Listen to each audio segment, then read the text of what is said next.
มองโลกด้านดีมีผลหันคนอื่นดีมีก้าปลูกใจให้เกิดศรัทธาตั้งหน้าทำดีมีคุณมองโลกด้านร้ายไกลกลับใจหับแต่เรื่องเครื่องคุณเหนื่อยหน่ายเลิกล้างทางบุญที่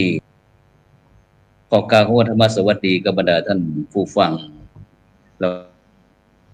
วก็ท่านผู้ชมทุกท่านที่กำลังติดตามช่องธรรมะเป็นทีวีออนไลน์กลุ่มประสงค์อุบาสกอุบาสิการ่วมกันเผยแพร่ธรรมะออนไลน์ไลฟ์สดทาง Facebook ทาง YouTube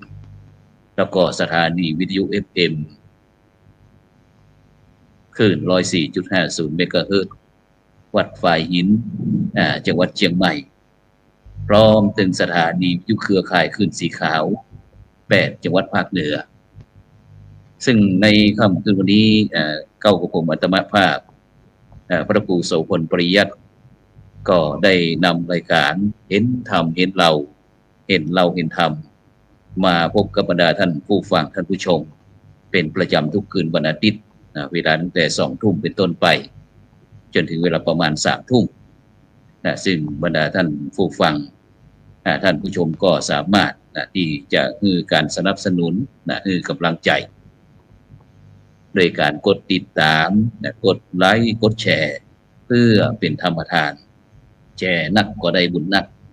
แชร์น้อยก็ได้บุญน้อยหรือว่าจะร่วมบริจาคในการที่จะสนับสนุนกับจ่องธรรมะเป็นทีมในการเผยแพร่นั้นก็สามารถที่จะร่วมบริจาคได้ที่ธนาคารไทย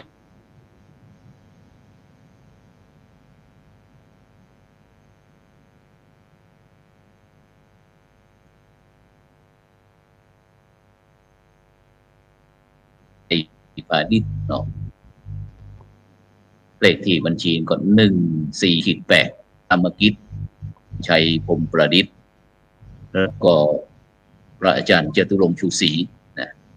หรือว่าจะร่วมบัญชีก็เป็นธนาคารไทยพาณิชย์เช่นเดียวกันก็เลขที่376เนาะ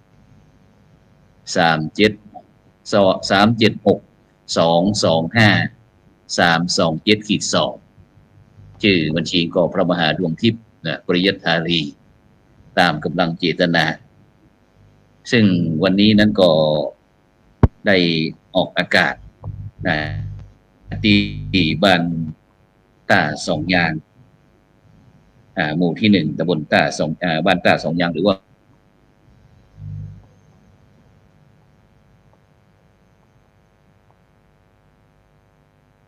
บ้านแม่ตะวอ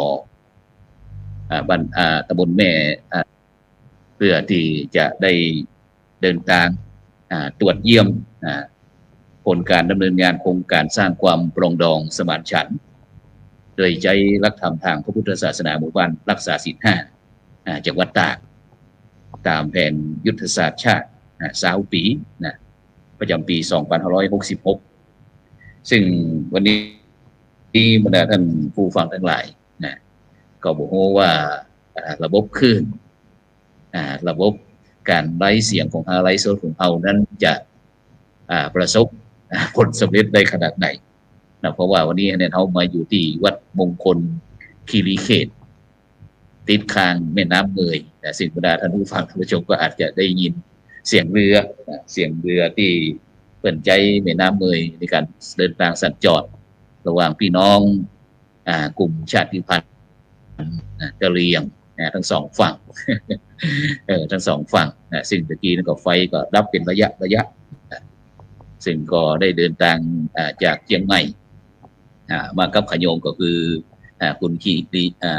พี่ชัยกิริประภาสโยมโพนี่เพิ่นก็ได้ย้อนว่าไหนๆก็จะมาทางเดียวกันคุณโยมเพิ่นก็จะเดินทางมาเยี่ยมโยมแม่ที่ตาสองอย่างเลยก็ล้วนมาส่ง อาตมาเองนะที่วัดมงคลคีรีเขตนะหรือว่าบ้านแม่ตะวอบ้านตาสองอย่างอำเภอตาสองอย่างจังหวัดตากซึ่งก็เดินทางมาถึงก่อนยังคณะใหญ่นะซึ่งคณะใหญ่นั้นก็อาจจะพักห่างยังสถานที่นี้สักหน่อยหนึ่งนะฉะนั้นก็วันนี้ก็บรรดาท่านผู้ฟังท่านผู้ชมก็เป็นกำลังใจเด้อวันนี้นะกว่าเราจะเดินทางมาถึงตั้งแม่เสลียงจากเชียงใหม่เข้าห่างดงจอมทอได้ล่อได้ล่อจอมตองขึ้นฮอดผ่านแม่เสลียงก็ซบเ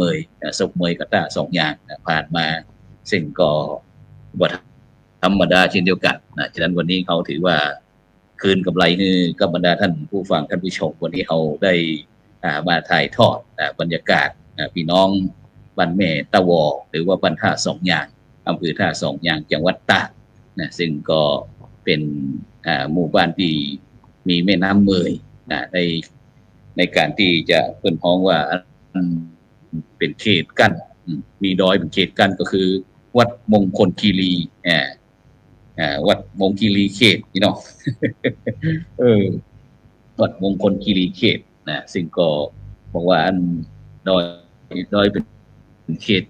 เขตมงคลที่เป็นดอยเนาะดอยกันเขตฉะนั้นก็ต้องขอบคุณอนุโมทนากับบรรดาท่านผู้ฟังทุกท่านซึ่งวันนี้เราแรกๆเขาก็ตั้งประเด็นไว้ว่าอยากจะนิมนต์คณะกรรมการโครงการหมู่บ้านรักษาศีล5เขาได้มาสรุปบทเรียนเพราะว่าเขาได้เดินทางไปตรวจเยี่ยมหมู่บ้านรักษาศีล5ถึงคณะสงฆ์ภาค6ภาค7ซึ่งสุดท้ายก็ไปที่บ้านบ้านสันติพัฒนาวัดเมลาหลวงนะอำเภอตำบลเมลาหลวงอำเภอเมลาน้อยจังหวัดแม่ฮ่องสอนนะเสร็จแล้วก็ได้พักผ่อนได้ปฏิบัติศาสนกิจนะในตอนนี้เข้าพรรษาก็15วันแล้วนะฉะนั้นก็วันนี้ก็เลยกราบนิมนต์ท่านอาจารย์พระมหาดวงทิพย์นะปริยัติธารีนะซึ่งก็แต่คืนนี้เขาก็นิมนต์ก็ท่านอาจารย์มหาดวงทิพย์ได้ทักทายกับบรรดาท่านผู้ฟังท่านผู้ชมสักหน่อยครับผมนิมนต์ครับก็ขอถวายความเคารพครูบาอาจารย์ทุกท่านครับแล้วก็พระอาจารย์ทุกคนนะครับพระครูสุวรรณปริยัตินะครับแล้วก็ตลอดถึงขอธรรมะจงบังเกิดขึ้นนะครับแก่ผู้ฟังผู้ชมของเราในรายการเห็นธรรมเห็นธรรมนี่ครับทุกวันอาทิตย์เวลา20:00 นโดยประมาณแล้วก็ทางสถานีวิทยุโดยแล้วก็ทางธรรมะเป็นทีมหนึ่งซึ่งก็ถือว่าเป็นโอกาสที่ดีครับที่คณะกรรมการสมณฉันท์แล้วก็โครงการรักษาศีล5นั้นได้ไปเยี่ยมไปเยียนไปไปใจนะครับในชุมชนต่างๆในทั่วประเทศนะครับโดยเฉพาะว่าวันนี้ก็ได้พระอาจารย์ได้ไปที่แม่ฮ่องสอนนะครับซึ่งถือว่าเป็นแม่ฮ่องสอนหรือจังหวัดตากนี่นะครับถือว่าเป็นชุมชนหนึ่งครับที่ว่าคือเป็นชุมชนที่มีชาวพุทธนักแล้วก็คือยังห่างจากเรียกว่าจากเมืองนะครับทำให้คนนั้นยังไม่ได้เข้าถึงพระศาสนามากนะมือเราก็จะได้ไปเป็นส่วนหนึ่งในการที่จะทำให้เราพุทธนั้นได้ความรู้ได้คุณธรรมได้ในหลักปฏิบัติในการนำไปใช้ให้เกิดประโยชน์ความสุขต่อไปพระอาจารย์ครับผมครับผมครับซึ่งโดยเฉพาะท่านอาจารย์มหาวันนี้เราได้มาวัดที่อดีตนั้นเป็นพระมหาเถระที่ด้านขมังเวทนะเพราะว่ามันอยู่ที่ชายแดนระหว่างของพี่น้องกะเหรี่ยงเนาะกะเหรี่ยงกลุ่มชาติพันธุ์กะเหรี่ยงแล้วก็อยู่ทั้งสองฝั่งเนี่ยซึ่งเวลาเพิ่นสมัยก่อนถ้าเพิ่นมีการหบราคาสัตราอาวุธอย่างต่างๆก็มักจะตกมันบริเวณนี้เหมือนกันเช่นเดียวกันฉะนั้นก็หลวงพ่อพระครูนิมานการละโสพลหรือว่าครูบาสร้อยมีเกียรติดังวันนี้ก็ได้มีโอกาสไปกราบสรีระร่างเปิ้นซึ่งได้บรรจุลงแก้วไว้ที่วัดมงคลคีรีเขตหรือว่าวัดแม่ตะวอหรือว่าวัดตาสองยางวัดตาสองยางนะครับฉะนั้นก็โดยเฉพาะอันได้อู้ถึงเรื่องความเป็นผู้นำเนาะผู้นำของพระสงฆ์ของเขาในการที่จะนำบรรดาพี่น้อง พุทธศาสนิกชนต่างๆเนี่ยมันโดยเฉพาะเมื่อ40 ปีก่อนถ้าจะมาพิมพ์เนาะถ้า40 ปีก่อนนี่ก็ถือว่าบ่ธรรมดาซึ่งโดยเฉพาะโดยเฉพาะเรื่องการพัฒนาวัดพัฒนาวาแล้วก็ได้นำพี่น้องพุทธศาสนิกชนของเขาได้สร้างศาสนสถานต่างๆนะซึ่งเขาไปอ่านดูบอกว่าโอ้โหซึ่งถ้าแข่งลงเป็นน้ำเมยไปก็คือว่าเป็นประเทศเมียนมากับท่านอาจารย์อ่านทิพย์ซึ่งคนพวกนี้ก็ว่าถ้าตื่นเจ้าขึ้นมาก็อย่าเดินไปเลาะแคมแม่น้ำเมยสักหน่อยหนึ่งไปจับแม่น้ำเมยสักหน่อยหนึ่งนะครับฉะนั้นก่อนที่เขาจะไปได้ได้จากันเข้าวันนี้ผมตั้งประเด็นบอกว่าหมู่บ้านยุคใหม่พัฒนาอย่างไรดีนะพัฒนาอย่างไรดีแต่ก่อนที่เขาจะไปนี่เขาขอประชาสัมพันธ์ข่าวก่อนท่านอาจารย์อ่านทิพย์เพราะว่าวันนี้ทางท่านอาจารย์เจ้าคุณพระศรีศิลปาจารย์หรือว่าไอ้ตรุงมวลของเขานั่นนะเพิ่นก็ได้มีส่งหนังสือส่งไลน์เข้ามาว่าซึ่งโดยเฉพาะเดือนกันยายนของทุกปีเนี่ยเป็นที่รู้กันว่าเป็นวันของฮ้องว่าอายุวัฒนมงคลของหลวงปู่ทองสิริมังคโลของเฮาก็คือทุกวันที่21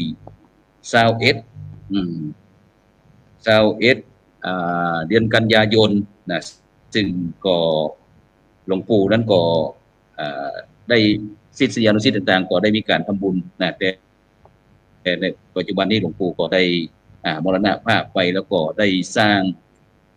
พระวิปัสสนาจารย์ของเขาจนถึงรุ่น13นะท่านอาจารย์ทางที่ปัจจุบันนี้นะรุ่นที่13แล้วนะฉะนั้นเพิ่นก็เลยบอกว่ามีหนังสือบอกว่าเรียนประธานพระวิปัสสนาจารย์รุ่นที่10 11 12 13รุ่นเก้าด้วยนะ9 10 11 12 13ในการอบรมพระวิปัสสนาจารย์ภาคเหนือแล้วก็มีแบบฟอร์มมาบอกว่าด้วยวันที่21กันยายนของทุกปีเนี่ยเป็นวันคล้ายวันชาติการของพระเดชพระคุณหลวงปู่พระพรหมมงคลหลวงปู่ทองสิริมังคโลอดีตเจ้าอาวาสวัดพระธาตุสีจอมทองวรวิหารอดีตผู้ก่อตั้งแล้วก็อดีตผู้อำนวยการศูนย์ศึกษาพระวิปัสสนาจารย์ภาคเหนือวัดพระธาตุสีจอมทองปีนี้ก็เป็นปีมงคลที่ว่าหลวงปู่อายุครบ100 ปี100 ปีวันชาติการของพระเดชพระคุณหลวงปู่ฉะนั้นศูนย์พระวิปัสสนาจารย์ศูนย์ศึกษาพระวิปัสสนาจารย์ภาคเหนือวัดพระธาตุสีจอมทองเนี่ยพร้อมถึงศิษยานุศิษย์ก็ของพระเดชพระคุณหลวงปู่พระพรหมมงคลปู่ทองสิริมังคโลก็ได้น้อมรำลึกนึกถึงพระคุณของพระเดชพระคุณหลวงปู่ที่ได้ตั้งเป็นองค์ก่อตั้งศูนย์แล้วก็ได้ดำเนินการวิปัสสนากรรมฐานซึ่งก็เป็นที่เคารพสักการะของศิษยานุศิษย์ตึงเจ้าไทยต่างประเทศฉะนั้นก็ปีนี้ก็จะมีการปฏิบัติธรรมครับท่านอาจารย์มหาปฏิบัติธรรมระหว่างวันที่10ถึงวันที่10ถึง20กันยายนนะครับปี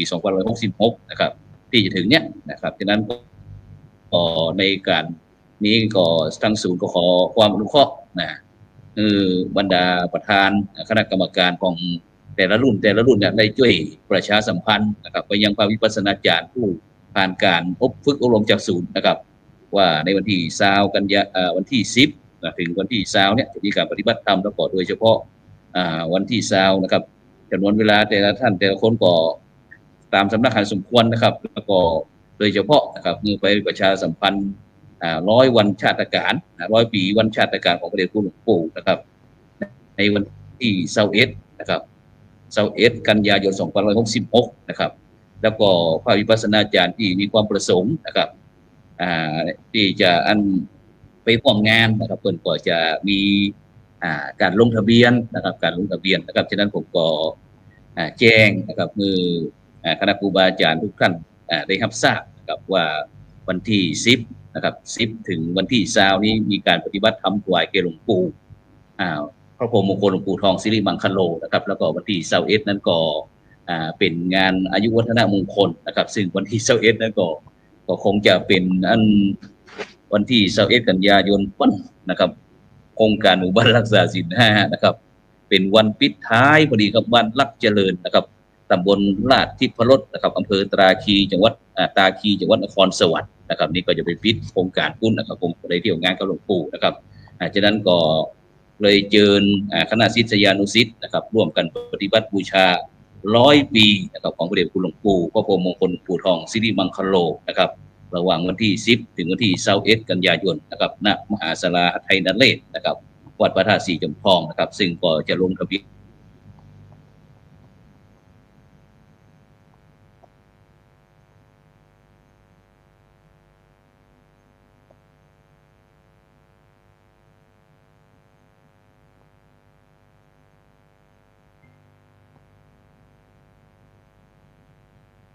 ฮัลโหลครับมงคลนะครับฉะนั้นก็ติดวัดพระธาตุสีจอมทองที่ท่านอาจารย์เจ้าคุณพระศรีศิลปาจารย์กับเบอร์โทรก็095414กับ5445กับลงทะเบียนที่อาคารพระสธรรมนะครับจากนั้นก็แล้วก็เชิญร่วมออกลงทานนะครับลงทานนี่ก็เนื่องในวันครบ100 ปีชาติการของหลวงปู่นะครับในวันที่21นะครับจากนั้นก็คณะศรัทธาญาติโยมสถานที่อยากร่วมนะครับร่วมเป็นเจ้าภาพลงทานนะครับก็แจ้งความประสงค์ได้นะครับแจ้งความประสงค์ได้นะครับจากนั้นก็วันนี้ภาพและเสียงอาจจะกระท่อนกระแทกสักหน่อยลุ้นกันไปนะครับเพราะว่าวันนี้เราอยู่ตั้งติดตะเข็บชายแดนแท้ๆนะครับติดกับแม่น้ำเมยเลยนะครับฉะนั้นก็ซึ่งโดยเฉพาะท่านอาจารย์อ่านที่ครับท่านอย่าตามที่ท่านอาจารย์เจ้าคุณพระศรีศิลปาจารย์นะครับได้ทำหนังสือมาแล้วในฐานะที่เราเป็นพระวิปัสสนาจารย์รุ่นเก่ากันนะครับรุ่นเก่าเขาก็จำเป็นที่จะต้องแจ้งนะครับแจ้งคือคณะกรรมการพร้อมถึงพระวิปัสสนาจารย์แต่ละรุ่นนะครับได้รับทราบท่านใดที่จะเดินทางมาก็สามารถที่จะลงทะเบียนนะครับก็ถือว่าเป็นโอกาสที่ดีครับถ้าหากว่าเราได้ว่างแล้วก็ได้เข้าไปปฏิบัติธรรมถือว่าเป็นการปฏิบัติบูชนียาจารย์เป็นการปฏิบัติบูชาคุณของหลวงปู่ซึ่งที่ได้ประสิทธิ์ประสาทและก็ความรู้ในเรื่องของวิปัสสนากรรมฐานที่แก่พระวิปัสสนาจารย์คนเหนือด้วยครับอาจารย์ครับซึ่งในตรงนี้นะผมว่ามันก็เป็นโอกาสที่ดีที่จะเป็นศิษยานุศิษย์ก็ร่วมกันปฏิบัติก็ดีหรือว่าเอาร่วมได้มาเป็นเจ้าภาพการเปิดโรงทานก็ดีเจ้าภาพขันธาดีนะครับทุกอย่างนะครับล่ะซึ่งก็เป็นการที่ดีครับที่เราจะได้แจ้งให้แก่พี่ๆน้องๆวิปัสสนาจารย์ของเราทั้งหมดอาจารย์ครับซึ่งถือว่าโอกาสที่ดีมากครับนะครับแล้วก็การนี้นะครับว่าเอาเนี่ยได้เพราะว่าได้มีการปฏิบัติธรรมก็เป็นการทวนญาณนะอาจารย์เนาะการทวนญาณครับแม่นครับหมายที่จะร่วมกันปฏิบัติธรรมซึ่งในตัวนี้เนี่ยอาจารย์เนี่ยที่ว่าแหละคือการได้เป็นผู้นำที่สำคัญการผู้นำนี้ถ้าหากว่ามีผู้นำที่ดีเขาก็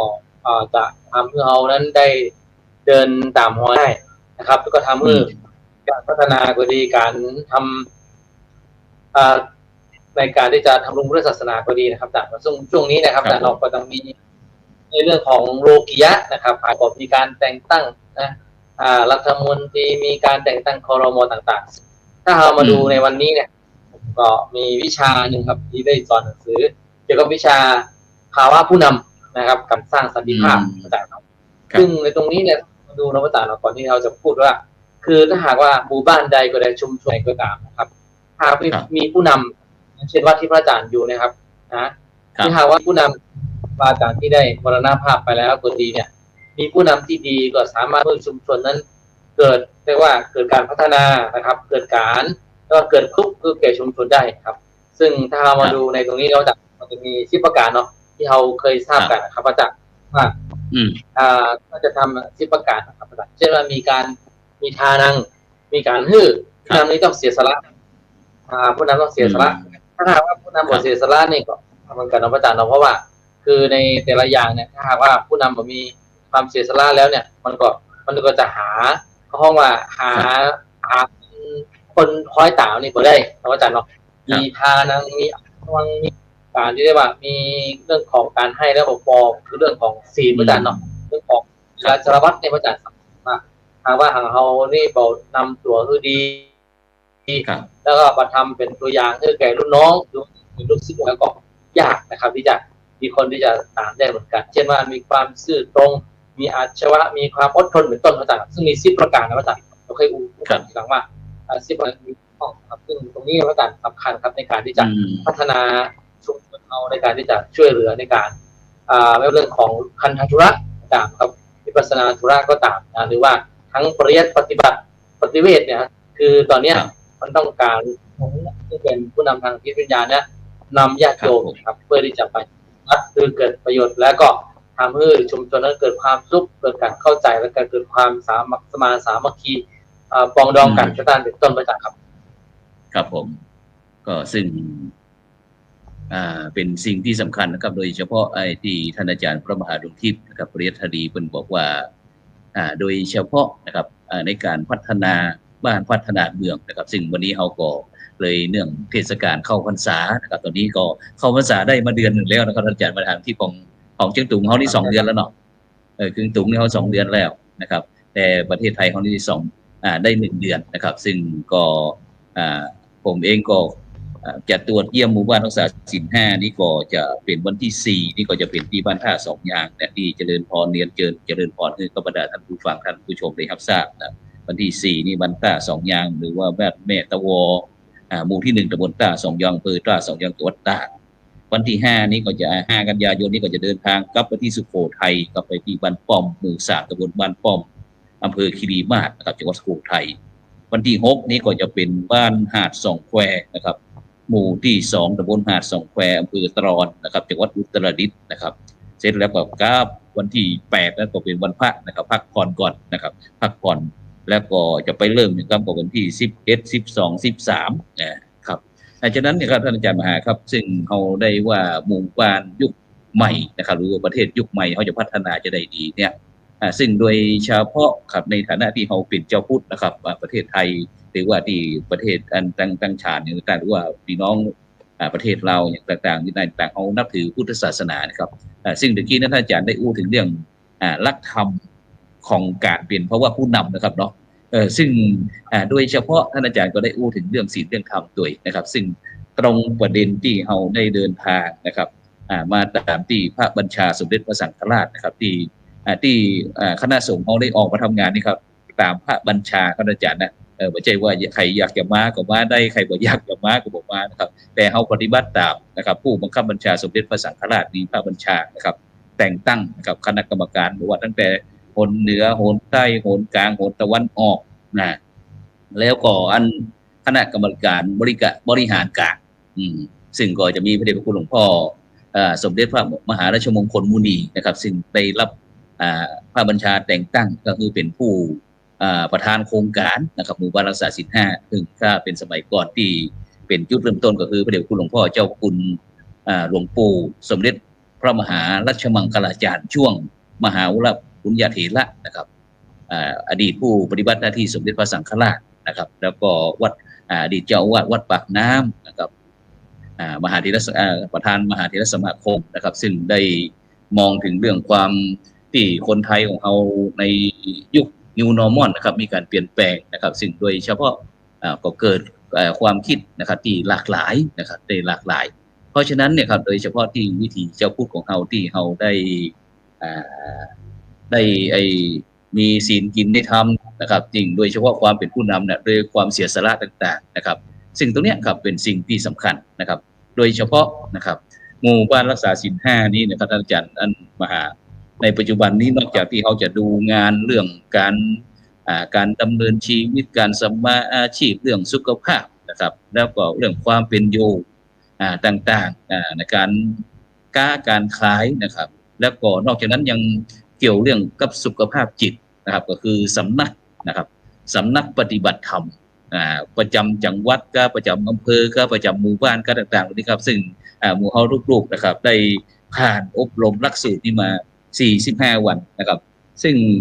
สุดท้ายที่ผมก็ยังได้กลับไปอบรมพระวิปัสสนาจารย์นะครับซึ่งเมื่อแหม47 วันนะครับรอบหลังที่47 วันนะครับแหมไม่แหมนะครับฉะนั้นแต่ว่านี่ก็ได้มีโอกาสนะครับมีโอกาส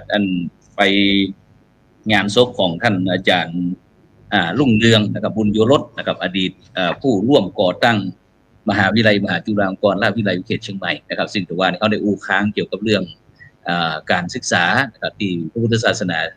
ลุ่มน้ำโขงของเขาโดยเฉพาะเรื่องศูนย์ศึกษาพุทธศาสนาวันทิศแม้กระทั่งการปฏิบัติธรรมนะครับซึ่งโดยเฉพาะมหาวิทยาลัยมหาจุฬาลงกรณราชวิทยาลัยเขตเชียงใหม่เขานี่ก็มีการปฏิบัติธรรมประจำเดือนท่านอาจารย์มหาวิทยาลัยครับท่านอาจารย์พระครูประวิตรวรานุยุทธนะครับซึ่งหรือว่าท่านอาจารย์เสน่ห์นะครับเพิ่นก็ได้บอกว่าอันคือผู้ดำเนินการคือผมเนี่ยเข้าไปช่วยโดยเพราะว่าหลังจากที่ได้ผ่านการอบรมถึง 2-3 ครั้งแล้วผมบอกนะครับ2 ครั้งก่อนจากนั้นก็อาจจะต้องไปช่วยเพื่อนนะครับแต่อย่างเดือนสิงหาคมที่ผ่านมานี่ก็วันเสาร์ที่12นะครับถึงวันจันทร์ที่14สิงหาคมนะครับแล้วก็วันศุกร์ที่25นี่ก็ถึง1กันยายนเดือนสิงหาคมที่ผ่านไปแล้วนะครับเดือนสิงหากันยานี่ก็วันศุกร์ที่8นะครับถึงวันอาทิตย์ที่10กันยายนนะครับเลิกเวลาบ่ายโมงครึ่งนะครับแล้วก็แหมรอบนึงก็เป็นวันเสาร์ที่16นะครับถึงวันศุกร์ที่22กันยายนนะครับฉะนั้นก็บรรดาท่านผู้ฟังท่านผู้ชมที่ต้องการอยากจะ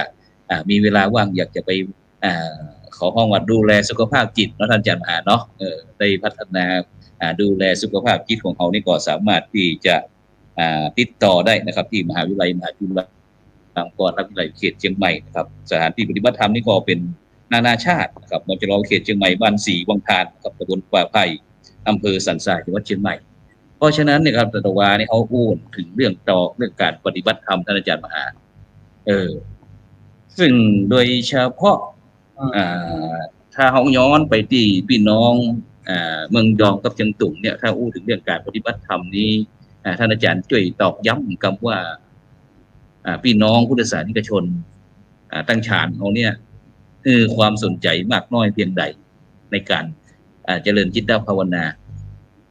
ขอนิมนต์ครับผมในเรื่องของการนะครับเจริญจิตภาวนานี่เป็นสิ่งที่สำคัญเพราะว่าหากว่าผู้นำชุมชนนะครับในการที่จะพัฒนาวัดนะครับเนาะ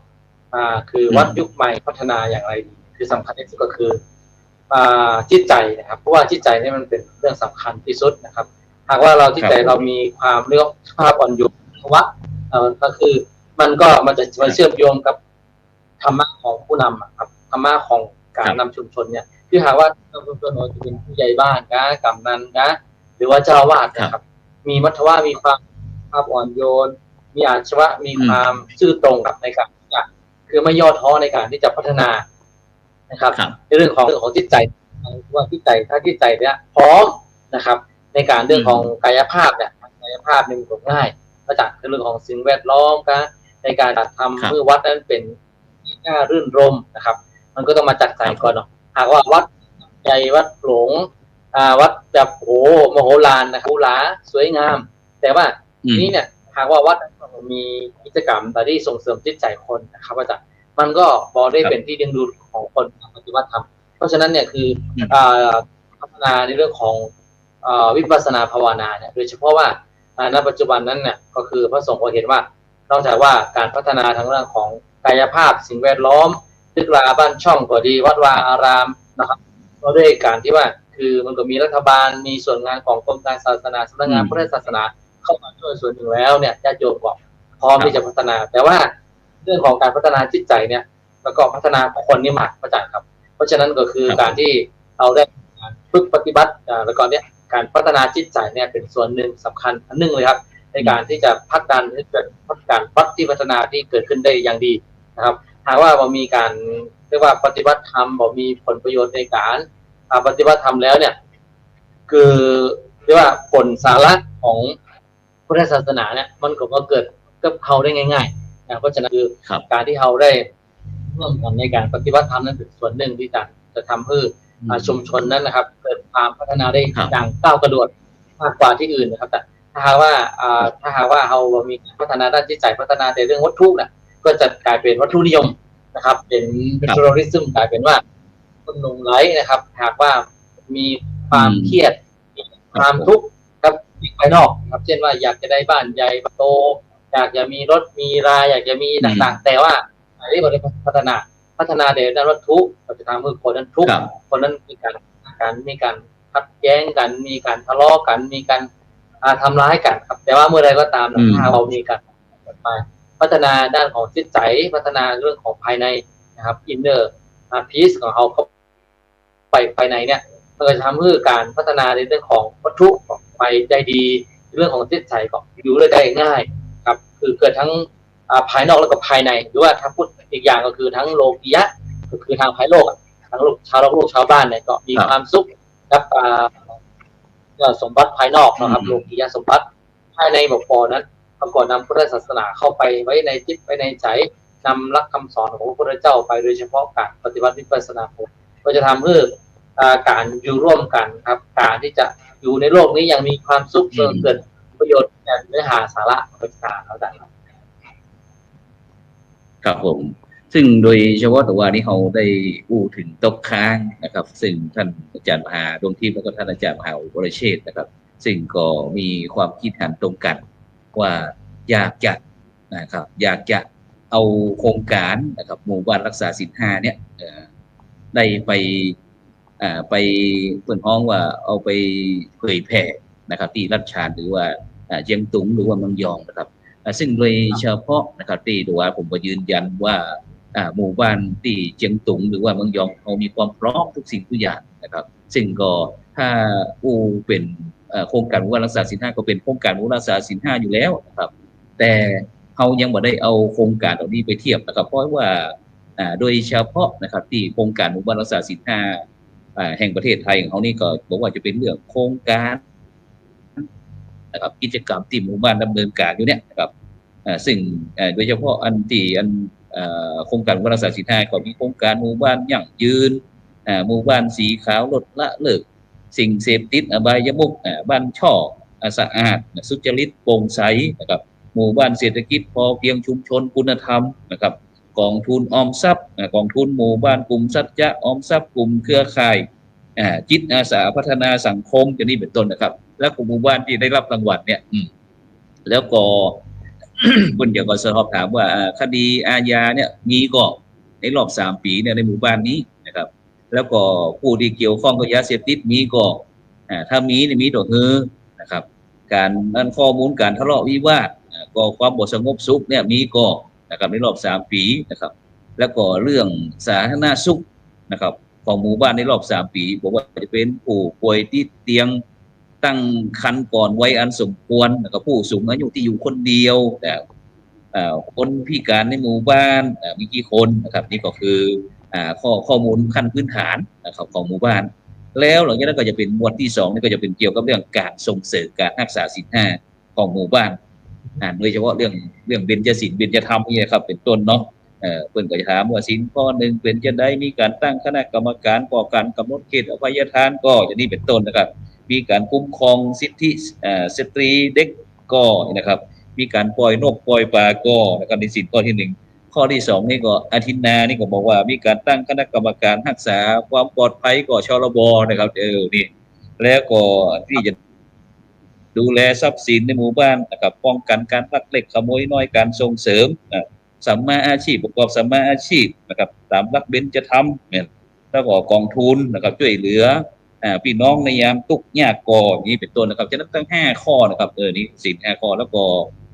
การปฏิบัติธรรมในหมู่บ้านนี่ก็เป็นหมวดที่3การปฏิบัติธรรมหมู่บ้านในบ้านมีสำนักปฏิบัติธรรมก็มีวัดในหมู่บ้านแล้วก็ปฏิบัติกันตอนได้วันพระกะวันตลอดพรรษากะวันสำคัญทางพุทธศาสนากะนะครับแล้วมีหน่วยงานในพ้องภาครัฐภาคเอกชนหรือว่าเด็กอ่อนนิสิตนักศึกษาต่างๆนี่ครับนี่ก็เป็นเกี่ยวกับเรื่องหมวดที่2เกี่ยวกับการส่งเสริมปฏิบัติธรรมในหมู่บ้านแล้วก็การบูรณาการกิจการคณะสงฆ์ในหมู่บ้านยั่งยืนส่งเสริมเรื่องการปกครองการศึกษาการเผยแพร่การคณะสงฆ์ข้อสาธารณูปการการพัฒนาการงานห้องมีการส่งเสริมการสร้างที่พักก็ผู้ยากไร้ก่อ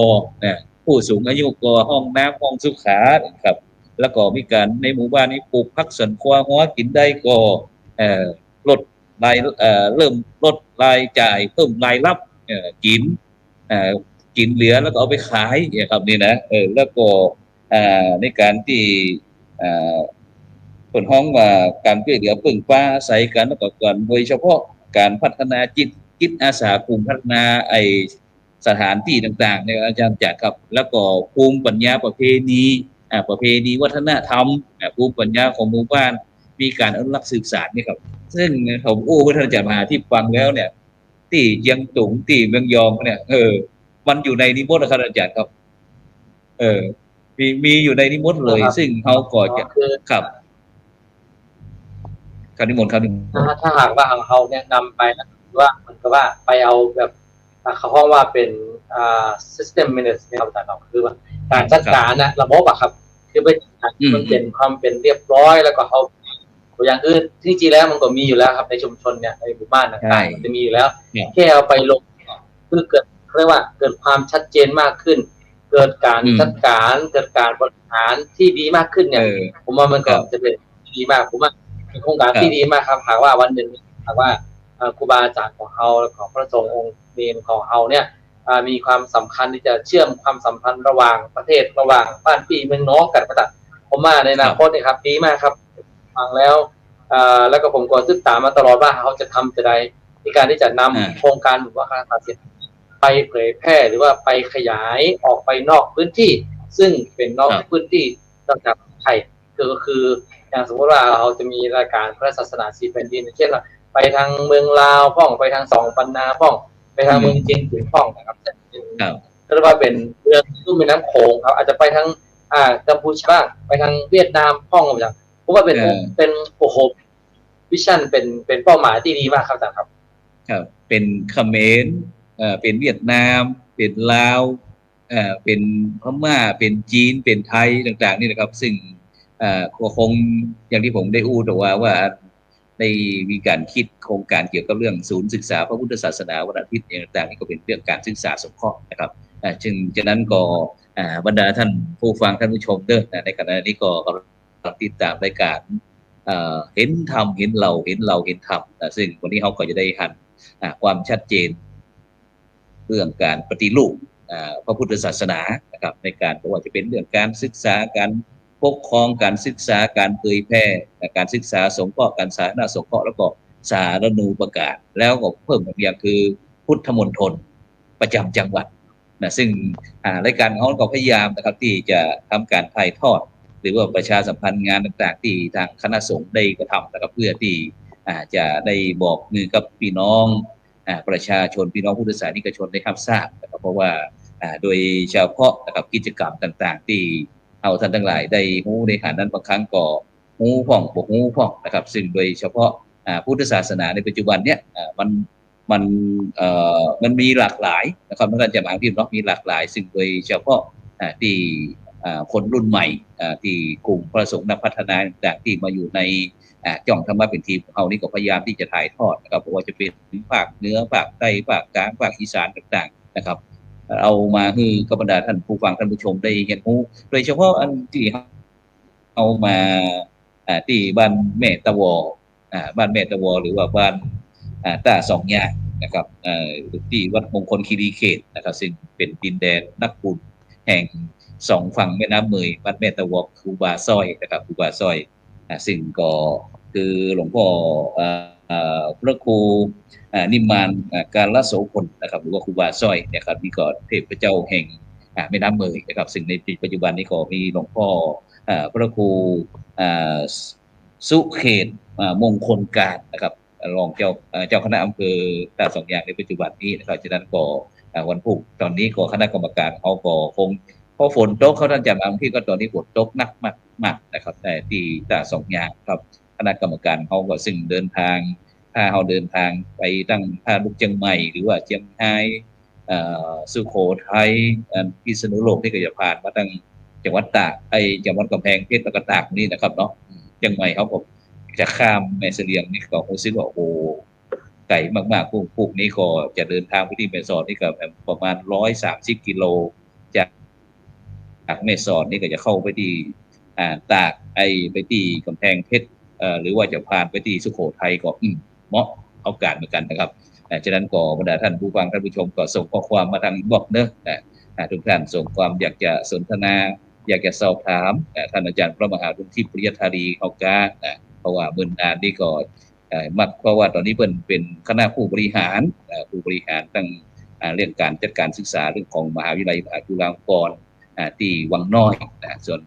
ส่วนในท่านอาจารย์มหาวิเชษฐ์นั่นเมื่อกี้นี่ก็บอกว่าจะเข้ามาเพราะฉะนั้นท่านอาจารย์มหาวิเชษฐ์ครับ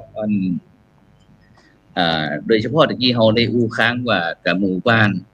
พัฒนาหมู่บ้านในยุคใหม่เนี่ยจะได้ดีเนี่ยซึ่งโดยเฉพาะถ้าเราหันโครงการที่ผมได้นำเสนอไปของหมู่บ้านรักษาศีล5แล้วเนี่ย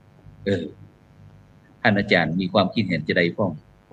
ในหมู่บ้านในปัจจุบันเนี่ยโดยเฉพาะที่กี้ท่านอาจารย์ก็ได้รู้ด้วยครับผมก็อย่างที่ว่านั่นคือมันก็จะมีหลายส่วนครับคือด้านบุคคลนะอาจารย์ครับในการที่จะพัฒนาอย่างสักอย่างเนี่ยมีพัฒนาคือด้านบุคคลก็คือเรื่องตั้งแต่เจ้าวาดเขาเป็นสมมติว่าเป็นชุมชนนั้นนะเจ้าวาดแล้วก็มีกำนันแล้วก็มีลูกบ้านครับอาจารย์คือทั้งผู้นำผู้ตามเนี่ยต้องเป็นนักเรียนเดียวกันใช่ไหมว่าทุกคนเนี่ยต้องถือว่าชุมชนเขานั้นหมู่บ้านของเขานั้นบอกจะให้เป็นหน้าที่ไผ่นะคนใดคนหนึ่งเป็นหน้าที่ของเขาทุกคนต้องช่วยกันครับอันนี้คืออย่างประกาศที่หนึ่งในการที่จะพัฒนาของเขาเนาะสองมาในเรื่องของเครื่องมือนะครับคุยแล้วต้องมีเครื่องมือในการที่จะพัฒนาเช่นวิธีการต่างๆนะฮะซึ่งมันก็จะมีทั้งวิธีการทางพุทธศาสนาเช่นห้องพระเรื่องของสังฆาวัตถุในการที่ว่าอยู่ร่วมกันอย่างสันติสุขนะพระอาจารย์นะครับเนาะแล้วก็เรื่องของพรหมวิหารมีธรรมะร่วมกันรักใคร่แปลงกันเหมือนพี่เหมือนน้องเหมือนพ่อเหมือนแม่เหมือนลูกเหมือนลูกเหมือนหลานกันเนี่ยอันนี้ก็คือเป็นอย่างที่สองที่แบบเครื่องมือธรรมะแล้วก็เครื่องในการที่จะมาหากินด้วยครับผมเครื่องมือธรรมะแล้วเครื่องมือในการหากินเช่นว่าเป็นในการที่จะทำเกษตรเนาะเราเกษตรอย่างยั่งยืนพอเพียงกันหรือในการที่จะประกอบในการว่าผักครัวบ้านครัวเรือนที่บอกคือลดค่าใช้จ่ายภายนอกแล้วก็เพิ่มรายรับให้กับชุมชนเนี่ยอันนี้ก็คือเป็นเครื่องมือหนึ่งที่จะพัฒนาชุมชนนั้นคือมันพัฒนาอย่างต่อเนื่องอย่างยั่งยืนด้วยนะครับเครื่องมือก็สำคัญครับผมแล้วอย่างที่สามก็คือเขาห้องว่าหลังจากมีผู้คนแล้วนะครับมีเครื่องมือแล้วนะครับก็ต้องมีเรียกว่าปัจจัยเนี่ยว่าวัตถุสิ่งของในการที่จะมาสนับสนุนเช่นเป็นในเรื่องของปัจจัยนะครับปัจจัยเนี่ยมันอาจจะมาจากชุมชนเองเนี่ยเรามีครับเขามีหนึ่งสินค้าหนึ่งโอท็อปประมาณนี้ประกาศว่าหนึ่งตำบลหนึ่งหมู่บ้านเนี่ยไอ้พวกนี้แหละครับมันจะเป็นเสริมรายได้กับชุมชนให้กับหมู่บ้านด้วยอันนี้ก็คือเป็นส่วนหนึ่งที่การที่จะผลักดันครับเพราะว่ามีความคิดมีผู้คนและมีเครื่องมือแล้วก็มีความคิดแล้วก็คือต้องเรียกว่ามีสิ่งของที่จะมาสนับสนุนนะครับอาจารย์เนาะแล้วอีกประการหนึ่งก็คือเรื่องของเรียกว่าเรื่องของจิตใจอาจารย์ครับเรื่องของจิตใจหรือว่าเรื่องของในการที่พัฒนาให้มันทั้งสี่ภาคส่วนนะครับในพุทธศาสนาเนี่ยบอกว่าการพัฒนานี้มันต้องมี4อย่างภาวนาด้วยนะครับเรื่องของกายสิ่งแวดล้อมหมู่บ้านชุมที่ดินต่างๆนะหมู่บ้านบ้านช่องเป็นอย่างที่พระอาจารย์ว่านะเช่นว่ามีขโมยขโจรนะครับมีศูนย์กลางของประชาชนสามารถที่จะเรียกว่ามีคนป้องกันสิ่งอันตรายต่างๆมีสาธารณสุขแล้วก็มีเป็นศูนย์ดำรงธรรมประมาณนี้เป็นต้นแล้วอันนี้คือเรื่องของเรื่องที่สองในเรื่องของศีลภาพของเรื่องของสังคมครับว่าการอยู่ด้วยกันเนี่ยเป็นพวกนั้นเป็นพี่เป็นน้องกันเป็นบ้านใต้บ้านเหนือเนี่ยเราอยู่ในจะได้ต้องมีรัฐธรรมต้องมีกฎบ้านนะครับเรียกว่ากฎหมู่บ้านของเรากฎหมู่บ้านเราพอแล้วก็ต้องมีกฎของชุมชนกฎของจังหวัดกฎของประเทศกฎของโลกนะครับเข้ามาพูดตัวนี้ด้วยนะครับในการเกี่ยวกันแล้วก็อีกเรื่องก็คือเรื่องของการพัฒนาด้านจิตใจนะทำยังไงให้คนมีจิตอาสามากขึ้นอาจารย์บอกว่ามันมีจิตอาสาชุมชนจิตอาสาก็จะทำจิตอาสากลุ่มของเรียกว่าในการเรียกว่าคือในการสาธารณประโยชน์นะครับเนาะเป็นต้นอันนี้ก็คือสำคัญเหมือนกันในการที่จะสร้างชุมชนคือต้องมีจิตใจที่มันเรียกว่าจิตใจที่เอื้อเฟื้อเป็นจิตใจโพธิสัตว์ต่างๆครับอันนี้เป็นอันหนึ่งแล้วสุดท้ายก็คือเรื่องของปัญญา ในของปัญญาคือไม่ใช่ว่าจะพัฒนาเรื่องของกายภาพเรียบร้อยสังคมดีจิตใจก็เรียบร้อยแล้วแต่ว่าต้องไปถึงเป้าหมายคือว่าสร้างจะได้นะครับ ให้รุ่นต่อรุ่นสมมติรุ่นพ่อมันดีแล้วรุ่นต่อมาก็ต้องสืบต่อเหมือนสืบทอดกันไปมีความยั่งยืน แล้วก็หากว่ามีการเสียมีการแต่ว่ารุ่นต่อรุ่นแล้วเนี่ยทำยังไงจะมีการป้องกันปัญหาที่จะเกิดขึ้นในอนาคตนะครับ คือมองอนาคตไปเลยครับเป็นการที่ว่าเพิ่มปรัชญาในชีวิตคนเราที่มันอยู่ถึง100 ปีหรอกมันจะเสียชีวิตที่ทำยังไงจะมีภูมิคุ้มกันในตัวเอง จะมีปัญญาในการที่จะใช้ชีวิตอย่างเรียกว่ารู้เท่าทันกับความเป็นจริงของชีวิตนะครับถ้าหากว่ามี4ประการเนี่ยครับ4ด้านประกอบกับการพัฒนาชุมชนได้อย่างดีครับถ้ามี4ประการนะครับครับผมซึ่งจากที่ผมในฐานะที่เป็นเลขานุการคณะกรรมการโครงการรักษาศีล5นะครับอาจารย์มหาทิพย์8จังหวัดนะครับ8จังหวัด8หมู่บ้านที่แต่ละจังหวัดที่มีตึงผู้ว่าการจังหวัดมีเจ้าคณะจังหวัดแล้วก็มีผู้อำนวยการสำนักงานพุทธศาสนาจังหวัดนะครับ3ท่านเนี่ยมีสิทธิ์ในการที่จะคัดเลือกหมู่บ้านรักษาศีล5ต้นแบบของจังหวัดนะจังหวัดละ1หมู่บ้านตัวอันนะครับอาจารย์ครับถึงแม้ยกตัวอย่างที่จังหวัดเชียงใหม่ของเราเนี่ยจะมีถึง25อำเภอนะครับแต่ไม่ใช่ว่าจะต้องเป็นทุกอำเภอนะครับเพิ่นต้องไปคัดเลือกมาฉะนั้นแต่ละหมู่บ้านมันจะมีดีมีดีแน่นอนมีของดีแน่นอนเลยนะครับซึ่งโดยเฉพาะถ้าตั้ง8จังหวัดภาคเหนือของเราเนี่ยที่ผ่านมาเนี่ยครับอาจารย์จะเชื่อก็ว่าโดยเฉพาะเรื่องการมีสัจจะความมีซื่อสัตย์คนมีเมตตาคนมีสติปัญญาที่อาจารย์ได้อู้นะครับมันมีกฎหมู่บ้านนะท่านอาจารย์อย่างที่บางหมู่บ้านเปิ้นนะบอกว่างดเลี้ยงสุราในงานต่างๆในหมู่บ้านบางหมู่บ้านก็บอกว่าบ่มีการเลี้ยงอาหารดิบบ่มีลาบบ่มีซ่าอีกกูง่ายนี่นะแล้วก็ทำหลายหมู่บ้านมีกฎเกณฑ์ของแต่หมู่บ้านตนๆนี้ผมก็สอบถามเวลาเอาเชิญตัวแทนคณะกรรมการรักษาศีล5ต้นแบบหรือว่าจะเป็นผู้ใหญ่บ้านกำนันนายกต่างๆผมก็มาถามว่าในยุคปัจจุบันนี้เราได้ตั้งกฎแบบนี้รู้สึกว่าเวลานี้กฎเล่าเข้าภาษาต่างๆนี่นะครับเจ้าอันหมู่สมาชิกในหมู่บ้านเปิ้นมีปฏิกิริยาจะใดพ้องแล้วเขาไปทำความเข้าใจก็เปิ้นจะใดนะครับซึ่งโดยเฉพาะที่เขาได้อู้ถึงเรื่องเพิ่มรายรับลดรายจ่ายเมื่อกี้นะครับเปิ้นมาคิดกันครับอาจารย์นะคิดสมมติว่าถ้างานข่าวดำนี่เนาะงานว่ามงคลข่าวดำเนี่ยทั่วไปเนี่ย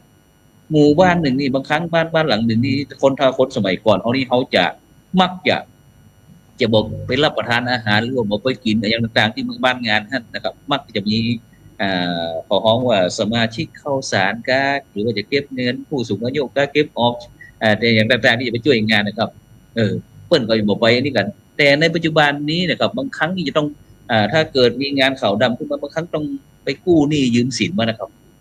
ไปกู้หนี้ยืมสินมาจัดงานคือผู้ที่เป็นเจ้าภาพเนาะจังว่ามีหน้าตาใหญ่เมื่อก่อนนี่นะแต่เป็นหนี้ไว้ที่หลังบางครั้งก็สมาชิกบอกกี่แต่2-3 หมื่นเนี่ยแต่เฮาใจเป็นแสนเรื่องโดยเฉพาะเรื่องกินแต่เวลาตามทุกเจ้านี้บางครั้งก็อาจจะ20 บาท50 บาทท่านอาจารย์มหาที่จำได้ก่อนถ้าเขามาอยู่ประเทศไทยเนี่ยเขาจำว่าตั้งแต่สมัยที่ผมเป็นสามเณรตั้งแต่ปี22หรือว่า23นะครับผ้าบางสกุลเขาเนี่ยท่านอาจารย์มหา20 บาทตั้งแต่วันนั้นถึงวันนี้นะครับท่านอาจารย์มหาปู่จ้าผ้าบางสกุลคืนละ20 บาทนี่นะครับตั้งแต่วันนั้นถึงวันนี้กับ30-40 ปีนะครับพระสงฆ์เจ้าเขาบอกเคยเรียกร้องว่าจะถ้าบ่อนี้จะต้องขึ้นก้านี่นะถึงแม้เขาอยากมาแบ่งน้ำมุกน้ำมันอยากขึ้นไปหมดนะครับแต่พระสงฆ์เจ้าเขาบอกเคยขึ้นในปัจจุบันนี่พระสงฆ์เจ้าเขายังบอกว่าจะเป็นผ้าบางสกุลผ้าไตรบางสกุลอย่างต่างกับสิ่งของต่างพระสงฆ์เจ้าเขานี่จะไปบริการด้วยนะครับแล้วก็บอกเคยเรียกร้องอย่างที่ผมยกตัวอย่างว่าบางสกุลกี่ปีท่านจะมาที่ในปี2223ในปัจจุบันจนถึงปัจจุบันเนี่ยปีละ20 บาทนี่แหละ มันเปลี่ยนไปได้ที่ไหนกับในโลกนี้แต่มันเป็นไปแล้วแต่เพราะเนี่ยวิถีธรรมวิถีไทยวิถีโดยเฉพาะวิถีพุทธนะครับที่ประกอบด้วยศีลสมาธิปัญญา ที่เขาไตรสิกขาเนาะซึ่งโดยเฉพาะตรงเนี้ยที่พี่น้องจะพูดของเขาถ้าเขาเข้าใจบางข้อนี้จะต่อต้านกับติ่งอุ้ยบ่ได้จะเลิกหมู่บ้านรักษาศีลห้าเนี่ยนะครับติ่งเปิ้นเบาบ่ได้คิดถึงรายละเอียดว่าหมู่บ้านศีลห้านี่เขาเอามานี่คือแค่ประเมินว่าในการพัฒนาบ้านเมืองนะครับตามกรอบที่มันตั้งไว้เนี่ยหลักเกณฑ์ที่เขาได้อู้คือการฟังเมื่อกี้เนี่ยนะถ้าเปิ้นตรงเนี้ยเปิ้นก็จะให้คะแนนที่นี่แล้วเวลานี้ก็จะแนะนำกันนะครับโดยเฉพาะส่วนมากจะกระซิบเพราะอย่างเป็นการยกคุณภาพชีวิตของประชาชนนะครับบอกว่าทั้งทางตรงทางอ้อมนะครับโดยเฉพาะปีที่สำคัญเขายังศีลห้าคนเนี่ยเขานี่นะมีการมอบงัวคือหมู่บ้าน2 ตัวก็ท่านอาจารย์มีท่านพระครูบัณฑิตธรรมพรบอกว่าปีหน้านี้จะเอาอเมริกันบาร์มันเนี่ยตีหูยาวๆตัวใหญ่สูงนั่นนะตีกล้ามเป็นวัดจะบริจาคนะครับฉะนั้นเนี่ยสิ่งที่เราได้ทำได้หันอยู่เนี่ยครับท่านอาจารย์ครับถ้าในสายตาท่านอาจารย์แล้วมีความคิดเห็นจะได้ว่าโครงการหมู่บ้านรักษาศีลห้าเนี่ยที่ว่าผมบอกว่าจะเป็นการพัฒนาชุมชนสังคมประเทศชาติในภาพรวมเนี่ยอยู่ดีกินดีมีสุขนะครับมีศีลมีสุขมีปองดองมีสมานฉันท์มีสันติสุขมีสามัคคีอย่างนี้เป็นต้นเนี่ยครับท่านอาจารย์ครับถ้าในสายตาท่านอาจารย์มองจะได้พ้องออเทียที่ผมผู้ฟังเนี่ยเผื่อบรรดาท่านผู้ฟังท่านผู้ชมอยากจะได้ยินท่านมหาปรริญญาธรรมเก้าประโยคด็อกเตอร์เขาได้ฟังว่าเนี่ยที่ผมฟังเนี่ยในความคิดที่เป็นพระสงฆ์นักรุ่นใหม่เนี่ยมีความคิดเห็นจะได้ครับผมว่ามันก็เป็นเครื่องมือหนึ่งนะครับในการสร้างซึ่งหน้าเครื่องมือตัวนี้นะครับคือว่าเมื่อก่อนเนี่ยครับครูบาอาจารย์ขึ้นมาแล้วแต่ว่ายังไม่ได้เป็นรูปธรรมมากขึ้นณปัจจุบันนี้ก็นำมาเป็นโครงการ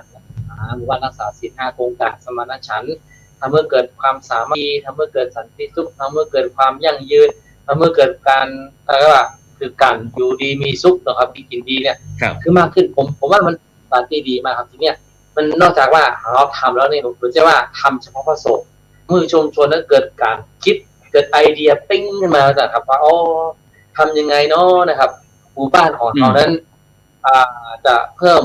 ได้แล้วก็ลดรายจ่ายเนี่ยเช่นว่าที่พระอาจารย์บอกกันแหละจะทำยังไงคืองานศพก็ดีงานข่าวดำก็ดีงานกิจกรรมทางพุทธศาสนาก็ดีเนี่ยพอได้ไปเพิ่มการงานเนี่ยมากขึ้นแต่ว่าเพิ่มการรับที่มากขึ้นเช่นว่าผู้เป็นญาติผู้บริชนก็คือได้ผลประโยชน์คือได้ประกอบกิจกรรมทางพุทธศาสนาแล้วก็คือบ่ได้เสียนักแล้วก็คือสามารถที่จะคือเหมือนกับเป็นแรงใจตัวในการจะอยู่ผมว่าคือโครงการเหล่านี้มันเป็นโครงการที่ดีมากคือเราก็ต้องเพิ่มอย่างญาติโยมที่ฟังอยู่นะเขาต้องเพิ่มขึ้นเรื่อยๆว่าทำจะได้เนี่ยครับคือสำคัญคือความยั่งยืนแล้วก็ความต่อเนื่องอาจารย์เนาะความยั่งยืนของความต่อเนื่องสำคัญคือเรื่องแต่ว่ามันดีแล้วตอนเนี้ยเราก็คือความต่อเนื่องแล้วเนี่ยเราก็ต้องอย่างสมมติว่าเป็นส่วนงานต่างๆเราก็ต้องเอางบประมาณในการที่จะผลักดันตรงเนี้ยให้เพิ่มขยายมากขึ้นจากว่าเป็นหมู่บ้านละ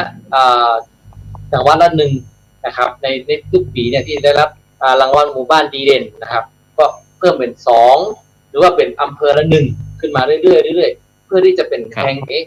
คือบ้านที่ยังไม่ได้มีการพัฒนาไปถึงขั้นนั้นเนี่ยได้เกิดการพัฒนาเป็นตัวอย่างเป็นโรลโมเดลเพื่อเกิดขึ้นนะครับซึ่งในตัวนี้เนี่ยหาว่ามองก็คือเราจะมองเห็นว่าสมัยก่อนเนี่ยสมัยพระเจ้าเนี่ยสมัยพุทธกาลเนี่ยมีพระเจ้าเป็นโรลโมเดลมีอัครวกสาวกท้ายบ้างขวาเป็นโมเดลหรือหากว่ามองใกล้ที่สุดก็คือครอบครัวเนี่ยคือผู้นำครอบครัวเช่นเป็นพ่อเป็นแม่เป็นปู่เป็นย่าเป็นยายเนี่ยต้องเป็นแบบอย่างเพื่อกับชนรุ่นหลังคือเป็นแบบเพื่อกับลูกหลานของเขาเยาวชนของเขาแล้วเยาวชนของเขาเนี่ยก็จะเห็นคุณค่าแล้วก็จะเดินตามรอยก็จะบอกมีเรียกว่าวัยรุ่นเนี่ยหรือว่าเป็นคนรุ่นใหม่บ่สนใจพุทธศาสนานะก็จะไม่เกิดขึ้นก็จะครับครับจากนั้นก็ที่เราพยายามที่จะมีการสื่อสารเผยแพร่ในกิจการงานต่างๆก็เพื่อที่จะเป็นประโยชน์กับบรรดาท่านผู้ฟังท่านผู้ชมว่าสิ่งที่เราได้นำมาเสนอเนี่ยอยากจะให้ท่านทั้งหลายได้พินิจพิจารณาไปนำไปประยุกต์ใช้ในการดำเนินชีวิตถึงแม้ท่านผู้ฟังท่านผู้ชมบ่ได้เป็นโครงการหมู่บ้านรักษาศีล5หรือว่าเป็นบ่ได้เป็นหมู่บ้านรักษาศีล5ทุกแบบแต่หมู่เฮานั้นเป็นเจ้าพุทธแน่นอนศีล5 หลวงพ่อผมบอกว่าศีล5 ข้อเนี่ยหลวงพ่อเดชคุณหลวงพ่อเจ้าอันสมเด็จปู่พระมหาราชมังคลาจารย์นะครับหลวงพ่อช่วงนะพระมหาบุญญามหาเถระนี่เนาะอดีตประธานโครงการนะครับเพื่อนบอกว่าถ้ายังบ่มีข้อคือมือศีลข้อหนึ่งก็ยังดีนะครับข้อศีลเนี่ยมันเป็นสิ่งที่จำเป็นศีลแปลว่าปกติครับถ้าใครบ่มีศีลนี่เป็นผู้ที่บ่เป็นปกติก็คือเป็นจิตเสื่อมกาหรือว่ามันสุขภาพจิตสุขภาพใจสุขภาพใจมันบ่ดีครับอาจารย์ครับมันบ่เป็นปกติได้หน้าลืมหลังบางครั้งกินข้าวแล้วก็หาว่าบ่ได้กินนะครับ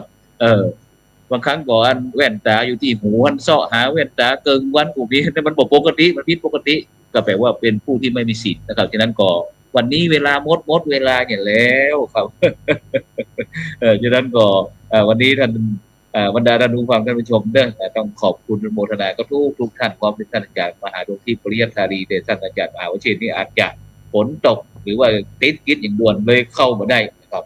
ฉะนั้นก็ขอบคุณโมทนาก็ทุกท่านนะซึ่งในค่ำคืนวันนี้ก็บุญใดกุศลใดที่ท่านทั้งหลายปรารถนาสิ่งหนึ่งประการใดนั้นเป็นไปด้วยชอบนะครับประกอบด้วยธรรมะประพฤติศีลประพฤติธรรมประพฤติจารีตประเพณีของสิ่งเหล่านั้นพันสำเร็จนะครับตอนนี้ก็ออกมาปฏิบัติการออกอากาศที่